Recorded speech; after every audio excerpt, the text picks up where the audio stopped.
মিশকা ওরফে অহনা দত্ত মাত্র 22 বছর বয়সে মা হওয়ার সিদ্ধান্ত নিয়েছে।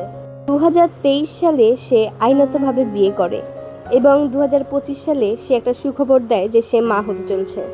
অহনা জানিয়েছে বাচ্চাটা সে প্ল্যানিং করে নেয়নি, আর বাচ্চাটা পেটে আসার পর সে সিদ্ধান্ত নিয়েছে যে এই বাচ্চাটাকে সে বড় করবে।